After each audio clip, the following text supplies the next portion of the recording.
just a little over 20 years ago, back in Perth, Australia. My ex-husband was a bricklayer, and so I started working with him, and we worked 10 years as a husband and wife team over there.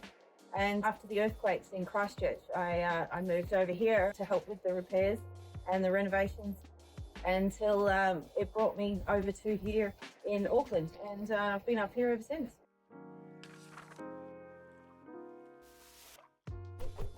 Yes, yeah. Well, women tend to have a good eye for detail, which is important in bricklaying if you want to be a good bricklayer. And they also have a good sense of urgency as well. They can get things done quickly and precisely. And you don't have to be a bodybuilder to be a bricklayer or even a labourer. Like a lot of people think that you have to be very strong. You don't. Yeah. A lot of it is working smarter, not harder. And women tend to be quite good at that. And so it's not about heavy loads, it's about endurance with smaller loads rather than having to be able to lift a lot of weights.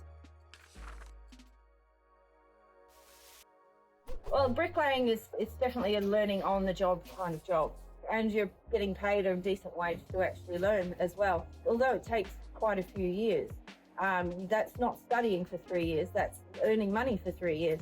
And getting a wide variety of experience over those 3 years as well, working on different sites, whether it's commercial or residential or repair work or renovations. Every week or so you're on a different job, doing a different thing, using different bricks and solving different problems that might arise. So it's a challenge each day to put those things together and make something beautiful for your client in what's probably their biggest expense of their life is their house. And so it's very satisfying to be able to build that for someone and make it beautiful.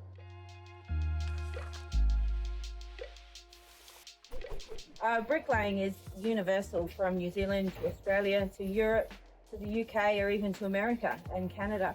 It's very easy to pick up a job over there. When I moved over here, I didn't even have a resume on me, and I called a job on Facebook and started the next day, and it's pretty obvious that if you're a bricklayer, and that's how pretty much progressed since then. And even moving in as a subcontractor and being my own boss was very easy as a bricklayer.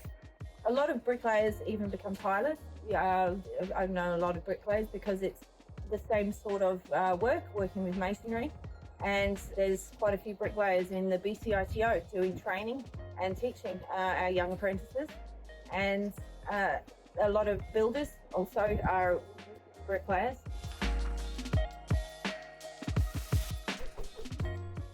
I get to do a lot of different varieties of work these days. There's a lot of older houses that need renovating, and that includes bricking in a window or a door, and being able to match those older houses and with new bricks and new technique and make it flawless and seamless is quite an art, and which is a lot of fun that I enjoy. And even things like this with the curved wall it takes a lot of training and a lot of expertise to do it. But once you learn these things and have practice on these things, you can pretty much do anything towards masonry. And one thing I love about bricklaying is when you walk away at the end of the job, you've built something epic that you can see, and it's probably going to be there a lot longer than you are.